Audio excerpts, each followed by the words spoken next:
예, 오늘 말씀은 요한계시록 2장 12절부터 17절 말씀 제가 읽겠습니다. 버가모 교회 사자에게 편지하라. 좌우에 낯선 검을 가지신 이가 이르시되 내가 어디에 사는지를 내가 아노니 거기는 사탄의 권자가 있는 데라.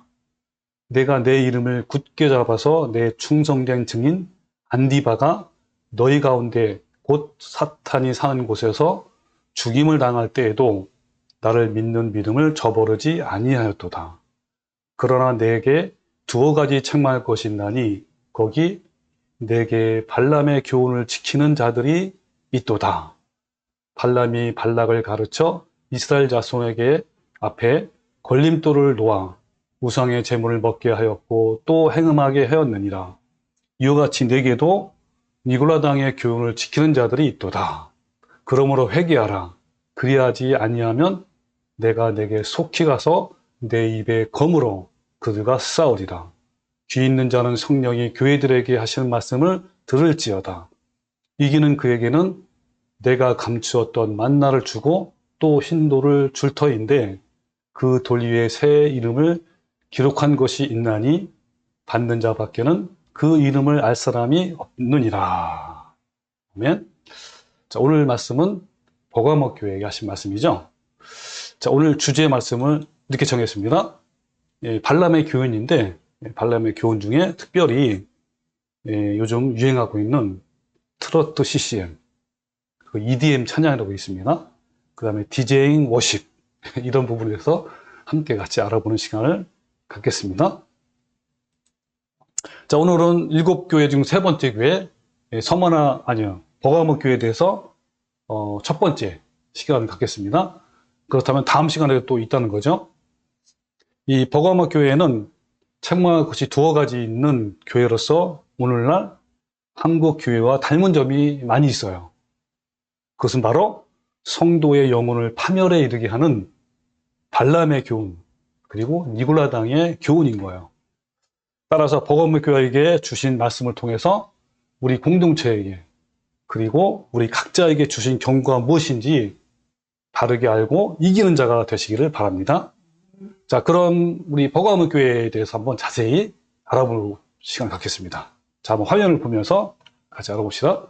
자, 먼저 이 버가모 교회에게 나타나신 예수님의 모습이 있어요.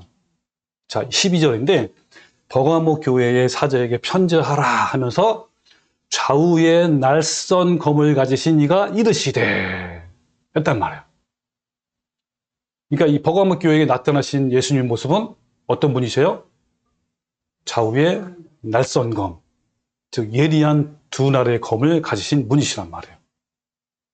그러니까 예수님의 이 모습은 버가모 교회에게 상징적으로 주어진 경고예요. 이런 모습은 사도 요한이 계시록 1장에서 예수님을 보았을 때의 그 모습이 그대로 나타난 겁니다. 그 뭐라고 했죠? 계시록 1장 16절에 그 입에서 좌우에 낯선 검이 나오고, 이 말은 뭐냐면 이 좌우의 낯선 검, 즉 예리한 두 날개의 검은 예수님의 입에서 나오는 말씀을 말하는 거예요. 하나님의 검, 성령의 검이라고 하잖아, 그죠? 자, 그러면 질문하면 이처럼 말씀이 검으로 표현되는 이유가 무엇일까요? 분명히 이유가 있잖아. 이것은 이 말씀이 검으로 표현되는 이유는 이 사람의 혀가 이 검을 닮았기 때문인 거야. 특히 이제 권세 있는 자의 말은 곧 법이기 때문에 양날의 검으로 묘사가 됩니다. 하나님 말씀은 이렇게 예리한 두 날의 검으로 표현할 수 있어요.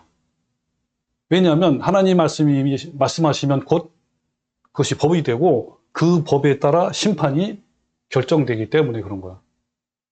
말씀은 옳고 그름을 분별하고 선과 악을 드러내고 또 빛과 어둠을 분리시키고 진리와 비진리를 갈라놓는단 말이에요.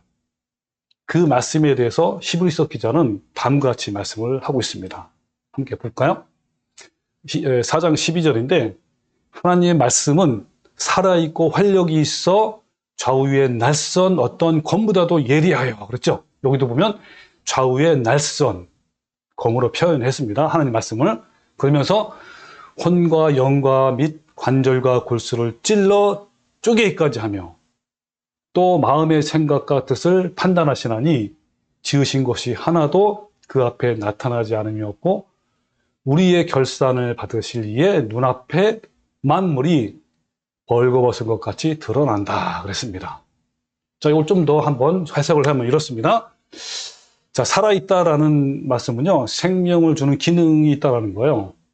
그 활력이 있다는 것은 힘이 강력하다. 따라서 하나님의 말씀이 살아있고 활력이 있다는 말씀은 하나님의 말씀은 생명력이 있고 힘이 강력하다. 이것을 아까 말한 예리한 두 날의 검과 같다라고 표현한 거예요. 그리고 혼과 영과 그다음에 관절과 골수를 찔러 쪼개기까지 한다. 이 말씀은 뭐냐면 하나님의 말씀은 인간의 가장 깊은 내면까지 들어가서 변화시킨다라는 말이에요. 그리고 마음의 생각과 뜻을 판단한다는데 판단은 다른 말로 하면 심판한다 이런 말이에요. 하나님은 내면을 심판한다는 거예요. 그러면서 지으신 것이 하나도 그 앞에 나타나지 않음이 없고 우리의 결산을 받으실 이의 눈앞에 만물이 벌거벗은 것 같이 드러난다. 이 말은 뭐냐면 심판주이신 하나님 앞에서 그 어떤 것도 피할 길이 없다라는 거예요. 그러면 이 말씀을 정리하면 이런 거죠. 자, 하나님 말씀은 생명력이 있고 힘이 강력하여 예리한 두 날의 검과 같고 인간의 가장 깊은 내면까지 들어가서 변화시키고 그리고 내면을 심판한다. 따라서 그 어떤 것도 피할 길이 없다라고 하신 말씀이에요.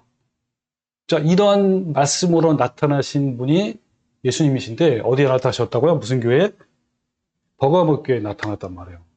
그러면 이 버가모 교회 예수님은 왜 예리한 두 날의 검으로 가지신 모습으로 나타나셨을까요? 분명한 이유가 있겠죠. 왜냐하면 이 버가모 교회는 바로 성령의 검인 말씀에 문제가 있었어요. 말씀이 위기에 처한 상태에 있기 때문에 그런 거예요. 지금 무슨 말이냐면 이 버가모 교회에 교묘하게 세속과 혼합된 말씀이 침투해서 진리의 말씀이 변질되었고 심판받을 위기에 놓여 있단 말이에요. 그래서 예수님은 말씀의 위기에 처한 버가모 교회에게 회개하지 아니하면 내가 말씀으로 즉 예리한 두 날의 검으로 심판할 것이다. 따라서 말씀으로 바로 판단하고 행하라 라고 말씀하신 거예요. 자, 그러면 자세히 알아보기 위해서 다시 본문으로 한번 가봅시다. 자, 이 칭찬의 말씀은 13절에 이렇게 합니다. 자, 버가모에게 어떤 칭찬하셨냐면 이렇게 합니다. 자, 내가 버가모 교회가 어디에 사는지를 내가 안다. 이 교회가 어디에 위치하고 어느 곳에 있는지 어느 곳에 위치하고 있는지를 알고 있다 이런 뜻이에요. 바로 어디냐면 거기에는 사탄의 권자가 있는다라 그랬단 말이에요. 권자. 사탄이 강력하게 역사하는 곳에 있다는 거예요. 그 사탄이 모든 걸 지배하고 있는 그러한 강력한 그러한 위치에 이 버가모 교회가 있다라는 거예요. 그리고 또 한 가지 뭐냐면 칭찬할 게 그런 곳에 안디바가 있어요. 충성된 안디바. 주님의 충성된 증인 안디바가 있어요. 이 안디바는 예수님의 이름을 굳게 잡았어요. 굳게. 그리고 여기 있는 것처럼 사탄이 사는 곳에서 정말 그런 곳에서 우상 숭배가 넘치는 곳에서 죽임을 당할 때, 그러니까 죽임을 당한다는 건 뭐죠? 순교 당할 때 주님을 믿는 믿음을 저버리지 않고 끝까지 믿음을 지켰단 말이에요. 이게 바로 버가모 교회의 칭찬의 말씀이에요. 자, 그러면 또 무슨 말씀 있겠죠? 책망의 말씀 있겠죠? 자, 14절부터인데 그러나 내게 두어 가지 책망할 것이 있다. 거기에는 내게 발람의 교훈을 지키는 자들이 돼요. 이 발람의 교훈이 뭔지를 또 설명해줘요. 뭐라 했냐면 발람이 발락을 가르쳐 이스라엘 자손 앞에 걸림돌을 놓아 우상의 제물을 먹게 하였고 또 행음하게 했다 그런 말이에요. 그러면서 또 뭐라 했냐면 이와 같이 너에게도 니골라당의 교훈을 지키는 자들이 있다 이 말이에요. 자, 이게 바로 책망의 말씀이에요. 자, 그러면 자, 하나씩 풀어갑시다. 13절에 자, 내가 어디에 사는지를 내가 안다. 거기는 사탄의 권자가 있는 데라 그랬단 말이에요. 아니 도대체 버가모 지역이 어떤 지역이길래 사탄의 권자가 있다고 했는가. 여러분 이 버가모 지역은요. 당시에 그곳은 제우스 제단이 있었던 우상 숭배의 중심지였어요. 그 이전에 있었던 에베소나 서머나가 상업 중심의 도시였지만 이 버가모는 학문의 중심지였단 말이에요. 상업과 학문의 차이는 우상 숭배에서도 그 차이가 있어요. 그러니까 상업 중심지의 우상 숭배는 퇴폐적이고 향락적이지만 반면에 학문 중심의 우상 숭배는 뭐냐면 논리적이고 학술적이에요. 그런 점에서 버가모 지역은 논리와 학문이 뒷받침된 우상 숭배지였고 그래서 그곳을 사탄의 권자가 있는 곳이라고 했단 말이에요. 이 버가모는요 도서관으로 유명해요. 당시에는 인쇄술이 발명되지 않았기 때문에 손으로 쓰는 시대였단 말이에요. 그럼에도 20만 권 이상의 양피 두루마리 장서를 소장하고 있었다는 것은요 너무너무 놀라운 굉장한 것이었단 말이에요. 원래 이 학문적 바탕을 가진 사람들은 자아가 강해요. 그래서 로마는 이곳에 총독까지 파견할 정도였어요. 이 총독은요 모든 지역에 파송되지 않아요. 근데 이스라엘은 항상 총독을 파견했는데 이스라엘은 그만큼 통치하기가 힘든 지역이기 때문에 그런 거예요. 자, 이처럼 세상적인 학문과 논리로 뭉쳐진 버가모 지역의 외로이 버가모 교회가 세워졌단 말이에요. 따라서 이 버가모 교회는 종교적 핍박과 더불어 학문을 바탕으로 한 교묘한 혼합, 즉 다른 말 하면 성경과의 혼합이죠. 이런 사상에 직면할 수밖에 없었어요.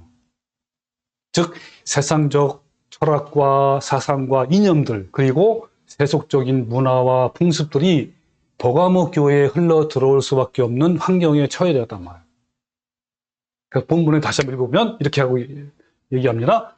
내가 어디에 사는지를 내가 안다. 거기는 사탄의 권자가 있는 데라 라고 했단 말이에요. 자, 그런데 그곳에 정말 누가 있었다고요? 그렇지요. 주님의 증인이신 안디바가 있단 말이에요. 그는요 정말 충성된 증인이에요.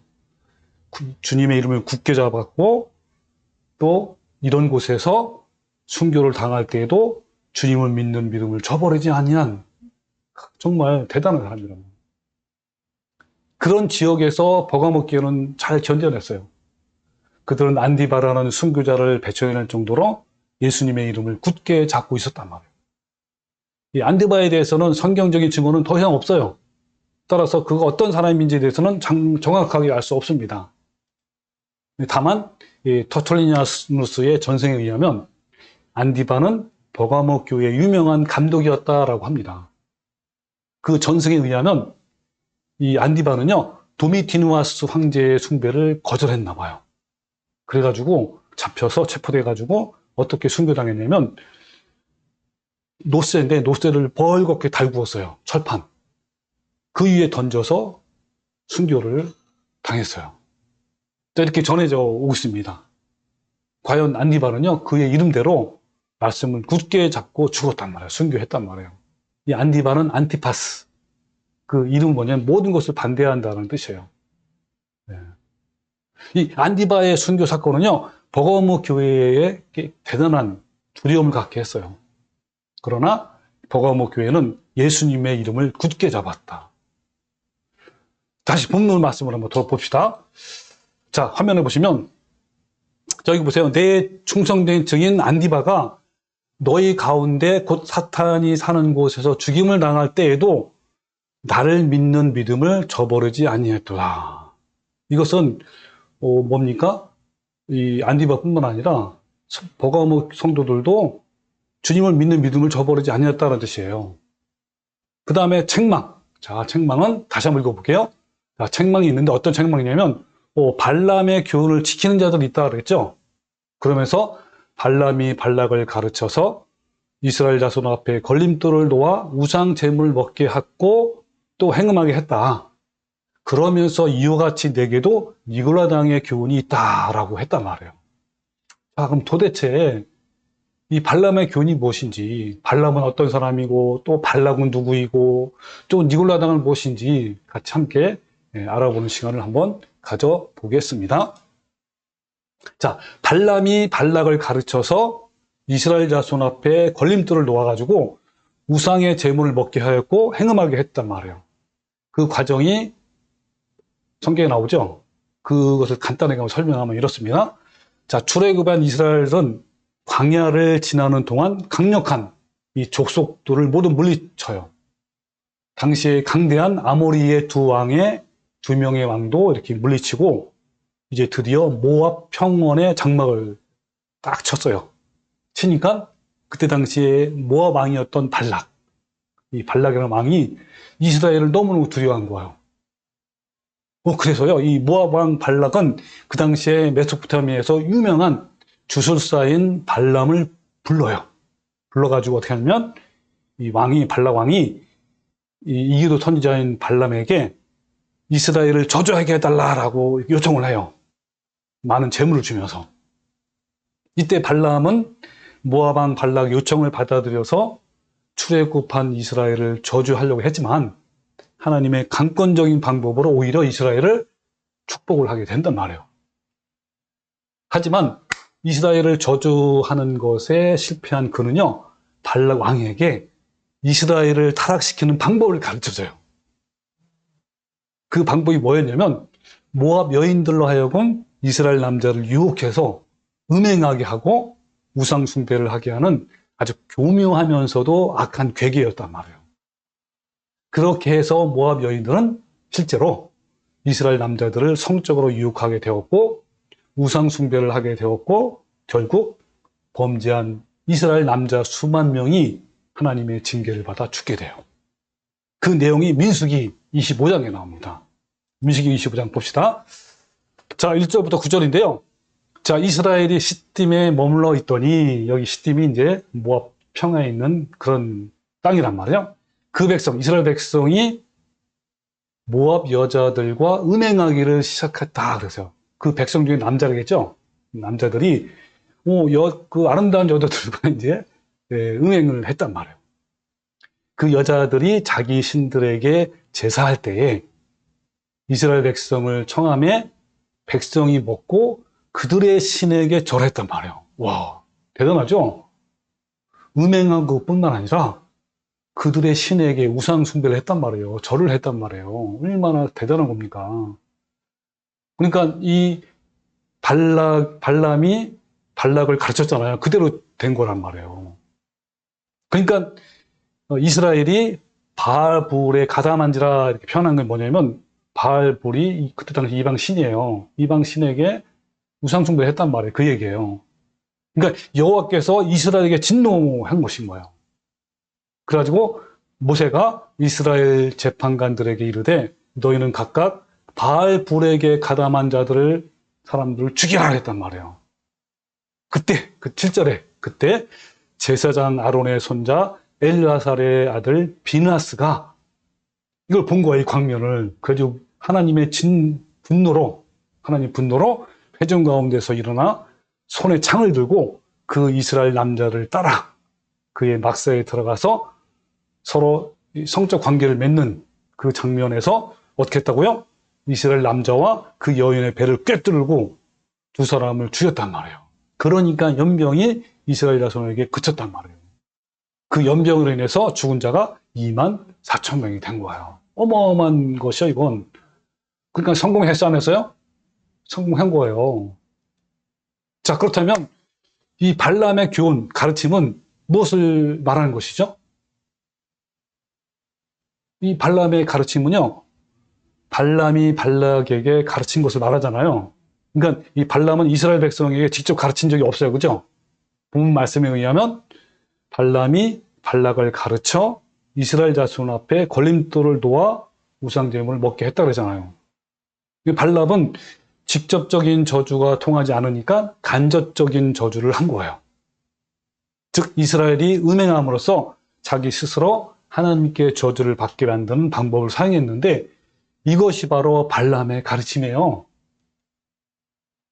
그러므로 이 버가모 교회에 있었던 발람의 교훈, 가르침은 하나님께 저주를 받게 만드는 그 어떤 방법을 말하는 거야. 예를 들면 이런 거죠. 애라는 사람이 너무 미워서 죽이고 싶은데 그 애라는 사람을 직접 살인하는 것이 아니라 자살하도록 만드는 것을 말하는 거예요. 이 발람의 가르침이 바로 이런 거란 말이에요. 이것처럼 버가모 교회 안에 발람 같은 사람이 있었다는 거예요. 그래서 본문 13절에 보면 이런 상황에 대해서 이미 설명하고 있잖아요. 13절에 뭐라냐면 거기는 뭐가 있다고 했죠? 사탄의 권자가 있는 데라고 했단 말이에요. 이 말은 세상 철학과 사상과 세속적인 문화와 이교도의 풍습들이 버가모 교회에 흘러 들어올 수밖에 없는 환경에 처해되어 있단 말이에요. 그런 틈에서 이렇게 될 상황이 이뤄진 건 말이에요. 그러니까 대부분의 이 버가모 교회 사람들은 믿음 위에 굳게 섰어요. 그러나 그런 버가모 교회 안에 신앙을 무너뜨리는 발람과 같은 사람도 있었고 그를 따르는 사람도 있었단 말이에요. 이 발람과 같은 거짓 선지자들은 이 발람의 교훈으로 버가모 교인들에게 자기 스스로 죄를 지어 저주를 받도록 교묘하게 꾸민 말로 미혹했어요. 자, 질문하면 그렇다면 이 버가모 교회에서 하나님의 저주를 받도록 만든 발람의 가르침은 무엇이었을까요? 네, 그것은 버가모 교인들로 하여금 진리의 가치관을 떠나 비진리와 혼합하는 것을 이상하게 생각하지 않도록 만드는 그 어떤 것들이었단 말이에요.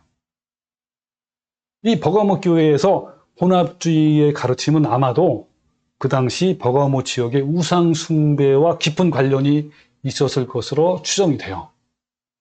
자, 그래서 이에 대해서 이 신학자인 윌리엄 제임스 두란트라는 사람은 뭐라고 했냐면 이 버가모 지역의 이교도 축제에 대해서 다음같이 말합니다. 자, 여기 보면 뭐라고 했죠? 봄에 디오니소스의 3일 축제가 있었는데 이때 술은 무료로 제공되었다.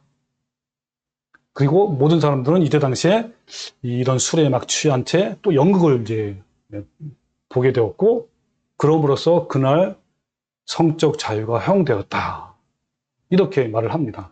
근데 이때 이 디오니소스는요, 술의 신을 말하는 거예요. 그리고 로마식의 이름은 바카스래요.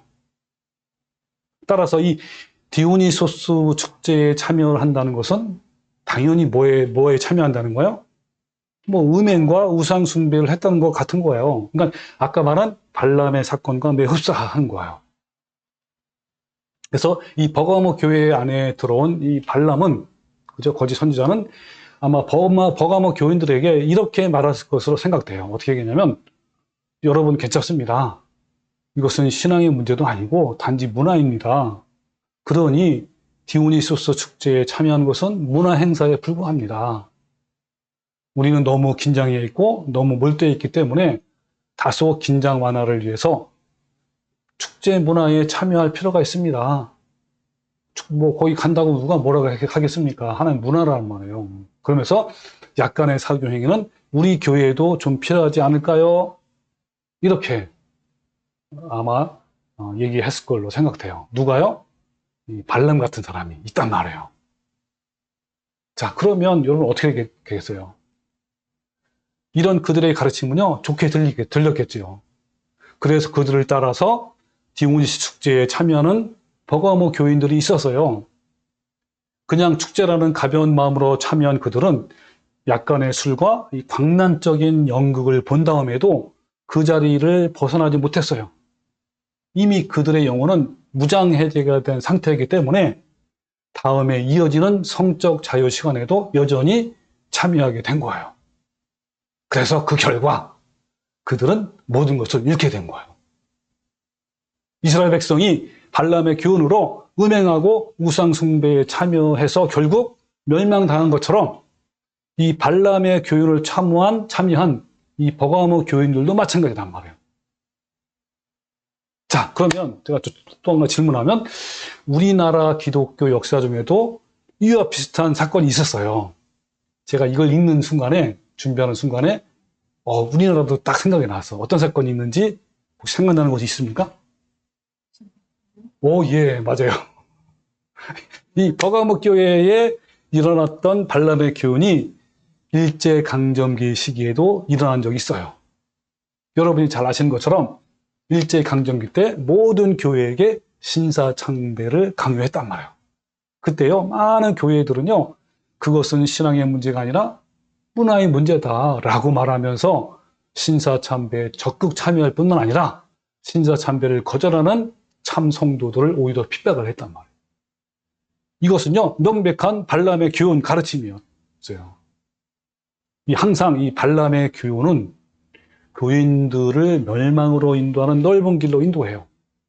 그래서 이 수많은 목사와 교인들이 그렇게 해서 신사참배를 했고, 그 결과 하나님의 저주를 받아 지옥 백성이 된 거예요. 자, 그러면 이제 두 번째로 니골라당의 교훈이 무엇을 말하는 것일까요? 자, 같이 화면에 한번 봅시다. 자, 여기 보면요, 앞에는 발람의 교훈을 얘기하면서 뒷부분에 뭐라죠? 이와 같이. 여러분, 이와 같이란 말이 뭐예요? 같다는 말이죠. 이와 같이 내게도 니골라당의 교훈을 지키는 자들도 있다. 그 말은 무슨 말이냐면 니골라당의 교훈이나 발람의 교훈이 같은 맥락이다 라는 뜻을 의미하고 있단 말이에요. 그래서 여러분, 에베소 교회의 내용 중에서 우리가 한번 했죠. 그때 당시에 니골라당이 그 헬라어로 뭐라 하냐면 니콜라우스예요. 이 니콜라스는 그때 당시에 합성어인데 하나는 니카오, 그 다음에 라오스. 이 니카오는 여러분 잘 아는 것처럼 정복하다는 것이고, 이 라오스는 백성. 그러니까 무슨 말이냐면 백성을 정복하다라는 거니까, 이 백성은 교회에서는 뭘 말하냐면 일반 교인들 평신도를 말하는 말이에요. 평신도를 정복하다. 그래서 니골라당은 교회 안에 성직제들을 세워서 평신도 위에 군림하였던 목회자들, 이 사역자들 말하는 거예요. 이것은요, 그때 당시에 세속 문화를 그대로 따라한 거예요. 자, 근데 제가 우리 유튜브에 이제 이 영상을 올렸잖아요. 근데 그때 당시 그 밑에 댓글이 한 명 달렸는데 그분이 하나의 의견을 냈어요. 제가 그 의견을 한번 쭉 읽어보고 쭉 이렇게 알아보니까 굉장히 설득력이 있더라고요. 제가 소개하려고 하는 거예요. 이 니콜라우스는 뭐의 합성어냐면 니카오와 라트레아의 합성어다. 근데 니카오는 아까인 것처럼 정복하다는 뜻이고, 이 라트레아는 섬김과 예배를 의미해요. 제가 직접 확인해 봤어요. 따라서 뭐죠? 섬김, 즉 예배를 정복하다, 이런 뜻 아닙니까? 이거를 의역을 하고 해석을 하면요, 이런 뜻이 되는 거예요.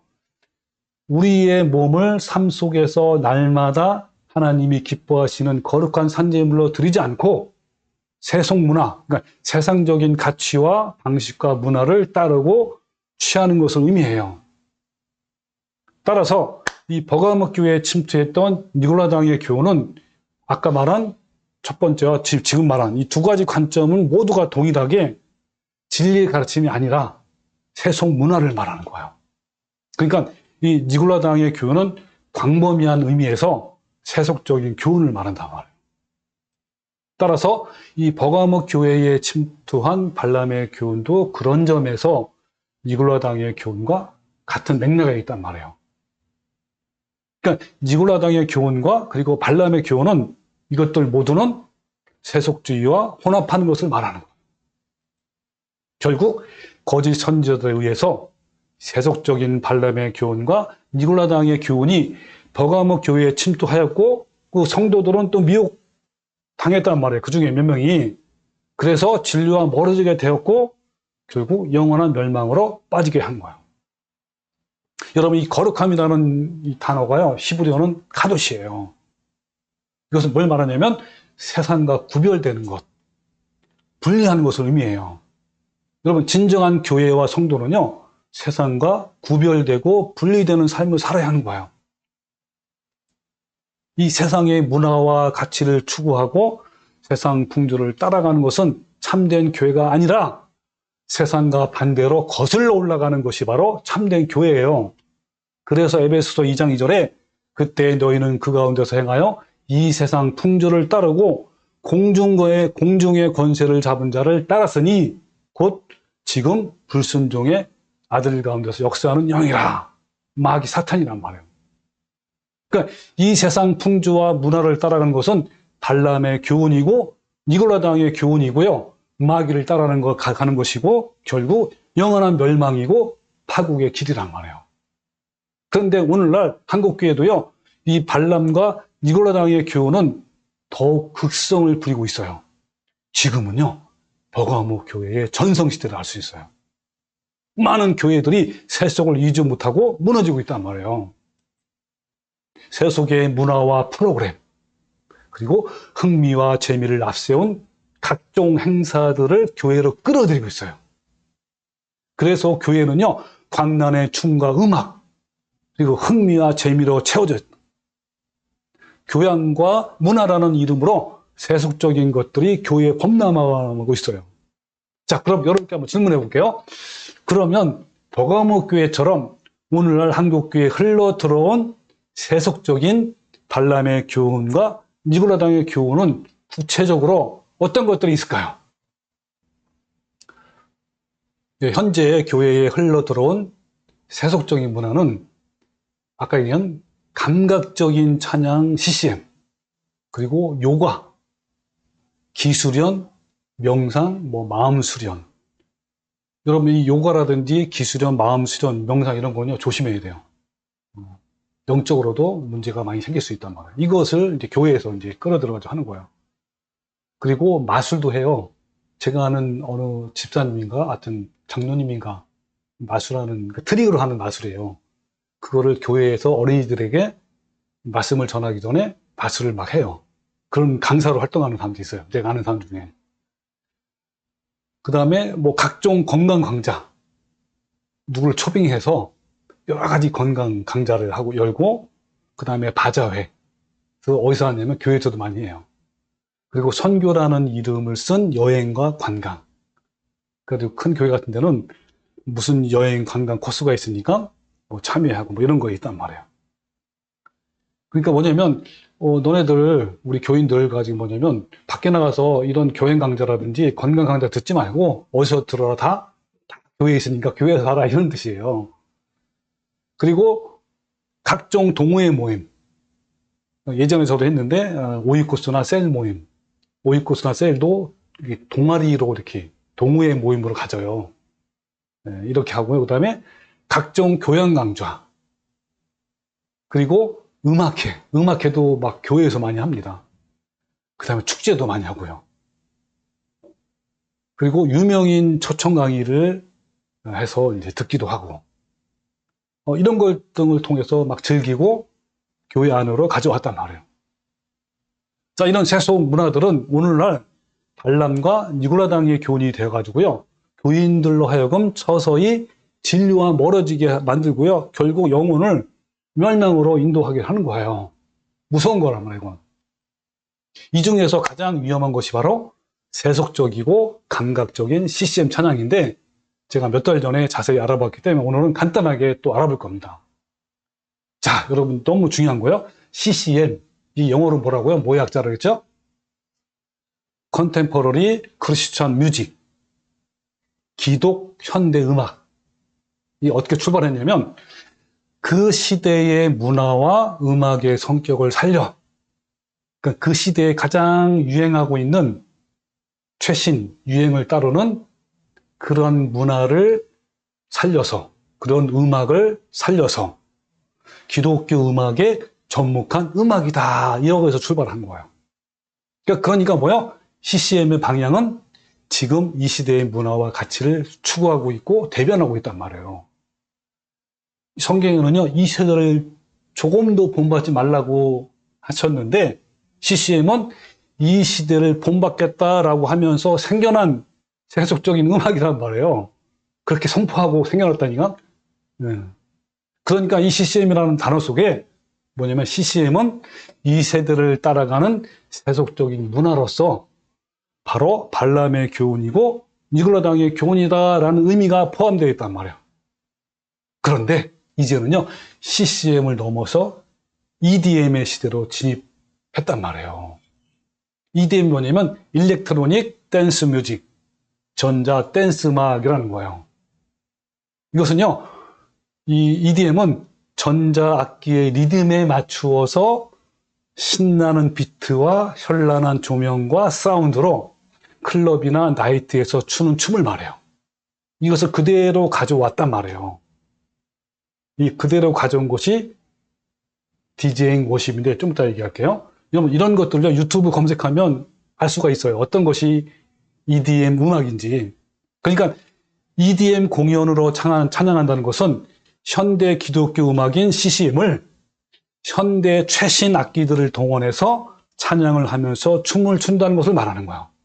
다시 말하면 EDM은 CCM의 진화이고 절정이에요. 이 몇 년 전에 그 한국 기독교 학생의 리더 대회 개막식에서 EDM 공연으로 찬양을 했단 말이에요. 근데 이것이 교계에서 많은 논란이 되기도 했어요. 근데 그만큼 젊은이들에게는요, EDM은 이제 친숙한 기독교 음악이 되어가고 있어요. 은사주의와 신사도 운동을 하는 교회는 대부분 전자 댄스 음악으로 춤을 추면서 찬양하고 예배하고 있어요.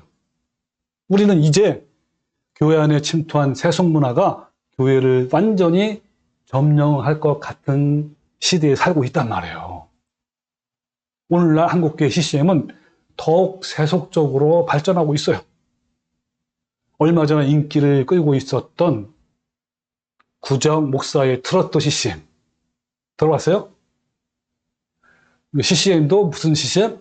트로트 CCM. 이분이 제일 구정 목사라는 분이 굉장히 유명하단 말이에요. 그리고 아까 제가 말한 DJing 워십 이라는 것도 있는데 여러분 이것을 알려면요 그 유튜브 같은 데 검색하면 다 나와요. 이 DJing 워십이 뭐냐면 아까 말한 EDM으로 신나는 비트와 현란한 조명, 그 감정을 고조시키는 사운드로 찬양하고 춤을 추고 예배하는 걸 말해요. 이제 한국 교회에서 EDM을 비롯해서 모든 현대음악 장르로 그 영역을 확장해 나가고 있단 말이에요. 제가 예전에 주석 같은 교회도요, 이 청소년부 예배 때는요, 현란한 조명과 사운드로 CCM을 찬양하고 춤을 췄어요. 여러분, 이 퇴폐적인 세상 문화를 그대로 따라가는 이 CCM 찬양은요, 바로 발람의 교훈이고, 또 뭐의 교훈이에요? 이거라는 교훈인 거예요. 교인들을 멸망으로 이끌어가는 무서운 거란 말이에요.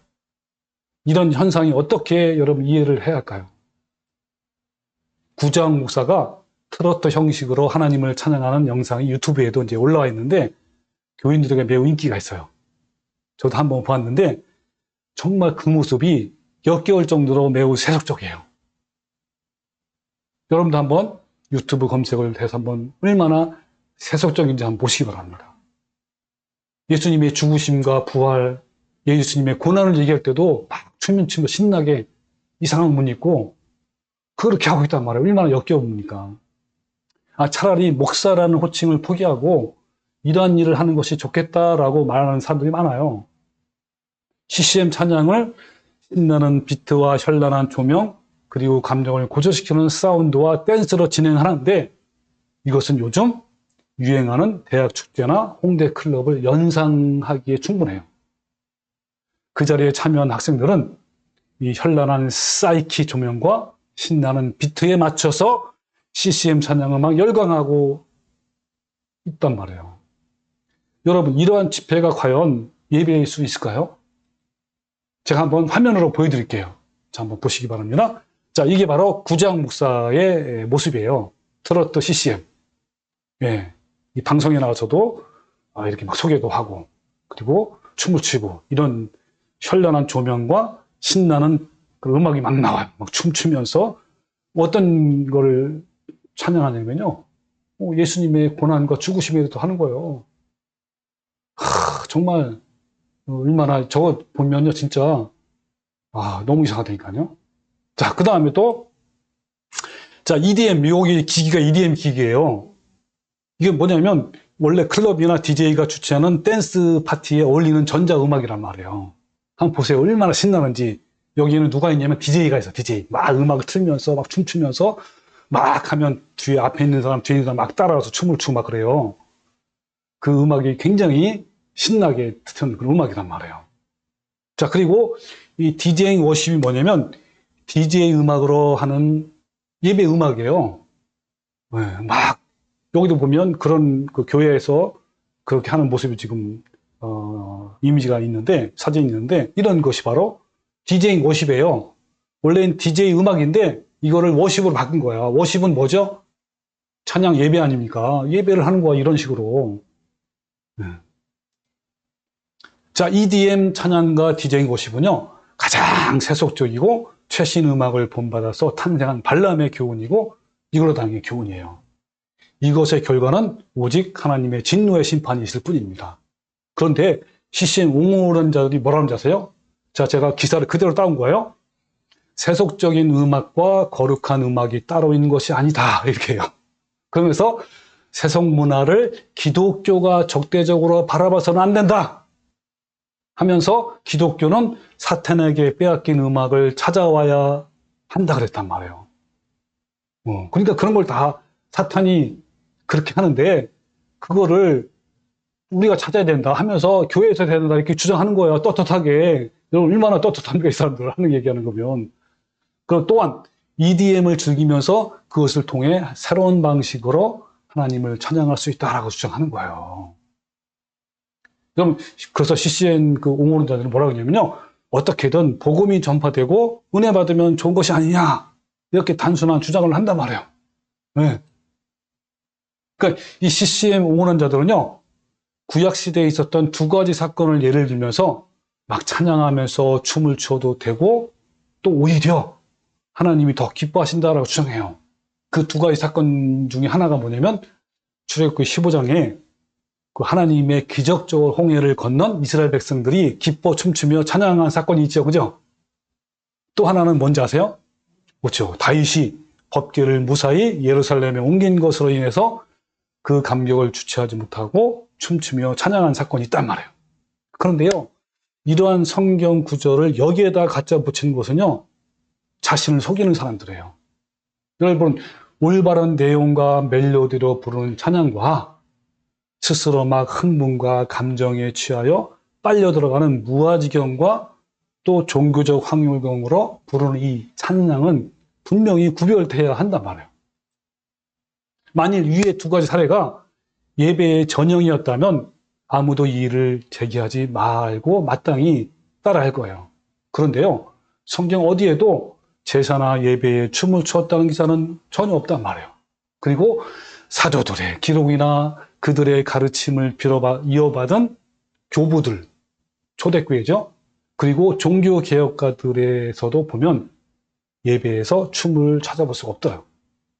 그런 역사가 없단 말이에요. 그 이를 통해서 볼 때 위의 두 가지 예는요, 결코 예배의 전형이 아니었단 말이에요. 이스라엘 백성들이 주 앞에 나올 때마다 이렇게 춤추며 찬양하지 않았다는 걸 말하는 거예요.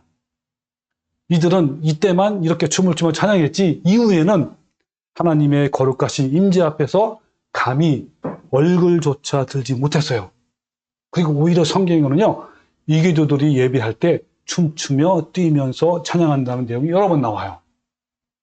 구약의 바알 종교가 그랬고요. 다른 많은 이방 종교들이 아까 알아본 것처럼 흔들어대고 춤을 췄어요. 이렇게 한단 말이에요. 이 고대 유명한 그 이방 종교들의 사제들이 술이나 최면제 등으로 환무경에 빠지면서 그들의 신을 만났단 말이에요.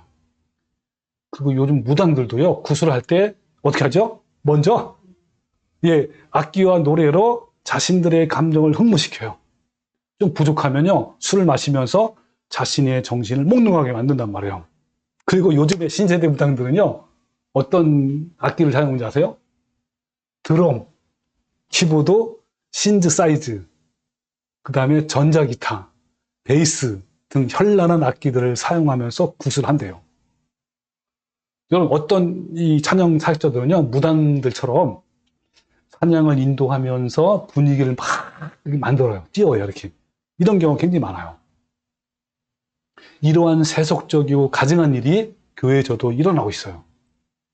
따라서 이 CCM을 통한 감정의 고조와 그렇게 흥분된 감정으로 춤추게 하는 것은 결코 아까 말한 출애굽기 15장에서의 이스라엘 백성의 춤이나 또는 다윗의 춤과는 전혀 다른 것이. 오히려 주님을 우롱하는 짓에 불과하단 말이에요. 그럼에도 불구하고 이 많은 CCM 응원원자들이 예배의 전형으로 춤을 추며 찬양하고 예배하는 것을 일반화시키는 그러한 어리석은 일을 하고 있단 말이에요. 그런데 성경에는 춤추며 예배하는 것보다 하나님의 임재 앞에서 잠잠하라 는 말씀이 더 많아요. 예를 들면 하박국 2장 20절에 오직 여호와는 그 성전에 계시니 온 천하는 그 앞에서 잠잠할지어다. 불꽃 같은 눈으로 우리의 심령을 감찰하시는 주님의 임재를 의식한다면 어떻게 감히 주 앞에서 서 있을 수나 있겠습니까? 구약시대의 백성들은요, 주님의 임재가 나타나면 두려움에 떨면서 감히 얼굴조차 들 수 없었어요. 시내산 아래의 백성들이 벌벌 떨었고 솔로몬의 성전에 주의 영광이 임했을 때 모두 다 엎드렸단 말이에요. 그리고 이스라엘 선지자는 바로다 나여 망하게 되었도다 라고 엎드렸고요. 구약뿐만 아니라 신약의 베드로는 어떻겠죠? 주여 나를 떠나소서 나는 죄인이로서다 라고 말했단 말이에요. 고백했단 말이에요. 주님의 이름 때문에 반모섬에 유배되었던 사도 요한도요. 그렇게 사랑하는 주님을 다시 배웠지만 그의 품에 달려간 것이 아니라 그 발에 엎드려 죽은 자 같이 되었다라고 했단 말이에요. 여러분 CCM 옹호자들이 남발하는 주의 임재와 주의 영광은요. 결코 주님 앞에서 경망스럽게 날뛰는 것이 아니라 자신의 죄로 인해서 주 앞에 완전히 엎드리게 되어 있단 말이에요. CCM의 가사 또한 도저히 성경적으로 용납할 수 없는 세속적인 내용과 신성 모독적인 것들이 너무너무 많아요. 오늘날 유행하는 CCM들은요, 거의 대부분 신사도 운동이나 종교 다원주의, 또 종교 통합 운동의 일선에 서 있는 자들에 의해서 만들어진 곡이에요. 사정이 이렇다 보니까 그들이 만든 가사들은 언뜻 보기에는 아주 굉장히 은혜스러울지 몰라도 가사의 내용을 주의 깊게 살펴보면 우리의 영혼을 파멸시키는 뉴 에이지적인 그런 내용이 많고요. 신성 모독하는 내용들이 굉장히 많단 말이에요. 그런데 어떻게 이런 곡을 교회에서 경배와 찬양이라는 이름으로 부를 수 있겠습니까? 어떻게 이런 노래들을 복음 전도용으로 사용할 수 있겠냔 말이에요. CCM 찬양운동은요, 분명히 버가모 교회에 침투한 발람의 교훈이고 니고라당의 교훈인 거예요. 하나님의 말씀과 복음을 트로트나 디제잉 워십 또는 EDM을 사용한다는 것은 매우 세속적인 것이고 악한 것들이에요. 자, 그러면요, 성경에는 세속적인 문화와 가치를 어떻게 하라고 했었죠? 우리가 잠깐 봤지만 한번 화면을 볼까요? 로마서 12장 1절에 이렇게 나와요. 너희 몸을 하나님이 기뻐하시는 거룩한 산제물로 드리라. 이는 너희가 드릴 영적 예배니라. 그러면서요, 뭐라냐면 너희는 이 세대를 본받지 말고 오직 마음을 새롭게 함으로 변화를 받아. 그랬죠? 여기서 너희 몸을 하나님의 기뻐하시는 거룩한 산제물로 드려라는 말씀이 뭐죠? 자, 이걸 해석하면 이런 거예요. 산제물인 동물이 인간의 죄를 뒤집어 썼잖아요. 그런 죄 때문에 몸을 죽여서 가죽을 벗기고 내장을 꺼내고 각을 뜨고 불사르는 것처럼 성도들도 자신의 죄와 자신 안에 있는 육신의 정욕과 탐심을 그렇게 죽이라는 말이에요. 육신의 정욕과 탐심을 십자가에 못 박아 죽이면 내 안에 하나님의 거룩한 형상과 주님의 성품을 닮아가는 9가지 성의 열매를 맺게 된단 말이에요. 구약의 제사에서 산 동물을 하나님께 드리듯이 진정한 예배를 드리는 성도는 그 삶을 하나님께 드려야 한다라는 말씀이란 말이에요. 자, 그리고 너희는 이 세대를 본받지 말고 오직 마음을 새롭게 함으로 변화를 받아라 그랬잖아요. 이 말씀이 뭐죠? 여러분, 이걸 해석하면요, 이 세대는 삶의 방식이나 가치, 기준, 정신, 문화 등이 세속적인 걸 말하는 거예요. 따라서 이 세상을 본받지 말라는 말씀은 이 세상에 어떤 외형이든지 모양이든지 어떤 형태든지 따르거나 취하지 말라 이런 거고요.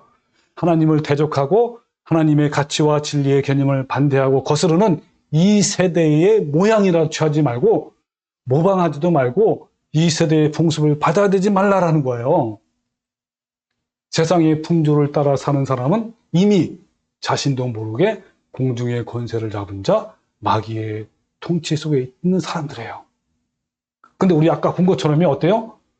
CCM 음악이 얼마나 세속적이고 정말 세상의 풍조를 따르는지 우리가 명확하게 봤지 않습니까? 그러니까 너무나 많은 사람들이요, 교인들이 이 세대를 본받고 있단 말이에요. 보고 듣고 느끼고 판단하는 것이 이 세상 사람들과 다르지 않단 말이에요. 그러니 그죠? 어떻겠습니까, 여러분? 근데 어때요? 거룩한 산제물로 자신을 드리는 자들은 세상적인 가치와 방식과 문화에서 마음을 새롭게 하는 사람들이에요. 이 새롭게 한다가 헬라어로 뭐라 그러죠? 아나카이노시스. 이것은 완전히 들러가 아니라 들러 엎어서 새롭게 만들다, 개혁하다, 혁신하다라는 뜻이래요. 그러니까 단순히 어떤 감정이나 일시적인 생각으로 이 세대를 본받는 수가 없어요. 이건 불가능해요. 그러니까 이 세상에 순응하고 본받는 마음을 완전히 뒤집어 엎지 않고서는 세상의 형태에서, 문화에서, 가치에서 벗어나지 못하는 거예요. 그러니까 거룩한 산자물로 자신을 드리는 자들은요, 세상의 방법대로 살지 아니하고 말씀을 따라 순종하는 삶을 살아가는 자예요. 그리고 예수님의 성품을 닮아가고 거룩함을 이뤄가고 두렵고 떨림으로 구원을 이루는 삶을 날마다 실천하는 자들이란 말이에요. 자, 그리고 본문에 16절에 뭐라 하냐면, 그러므로 회개하라. 그리하지 아니하면 내가 내게 속히 가서 내 입의 검으로 그들과 싸우리라. 그랬죠? 그러면서 귀 있는 자는 성령이 교회에 하신 말씀을 들을지어다. 이기는 그에게는 내가 감추었던 만나를 주고 힌들을 주겠다 했단 말이에요. 자, 이거를요, 의역하면 이런 겁니다. 세속적인 혼합주의에서 회개하고 돌이켜라. 만일 그렇지 아니하면 속히 가서 말씀으로 드러내가지고 심판할 것이다. 그러나 세속적인 혼합주의를 이기는, 극복하는 자들에게는 내가 감추었던 만나를 주고 힌들을 주겠다 했단 말이에요. 자, 그럼 여기서 감추었던 만나와 힌들은 무엇을 상징하는 것일까요? 네. 이 감추었던 만나는요, 예수님을 통해 주어지는 것이란 말이에요. 그리고 영혼을 살리고 거룩하게 하는 하늘의 지식이고 하나님 말씀이에요. 그 혼합주의를 거부하고 세속에 물들지 않는 자에게는 하나님을 더욱더 깊이 알 수 있도록 영적인 눈, 이런 것들이 눈이 열린단 말이에요. 이 말씀을 깨달을 수 있는 눈이 열린단 말이에요. 이런 눈을 가진 자들이 하늘의 백성이 되는 거예요. 그런 자에게 힌돌이 주어지는 거란 말이에요. 그 당시 힌돌은요, 어떤 연회에 참여할 수 있는 초청장을 의미해요. 힌돌을 딱 주면 이제 참여하는 거는 연회에. 그러니까 이 힌돌은 하나님 나라의 잔치에 참여할 수 있는 초청장을 말하는 거예요. 근데 오직 그 힌돌을 받은 자만이 천국 잔치에 참여할 수 있어요. 그들은 바로 세속적인 혼합주의를 거부한 자들이에요. 세상을 거슬러서 세상과 구별된 삶을 사는 거룩한 자들이란 말이에요. 여러분, 우리 모두 이 세상의 풍조를 따라가지 말고 거룩함으로 구별되는 성도가 되시기를 주님의 이름으로 축원합니다. 아멘. 아멘.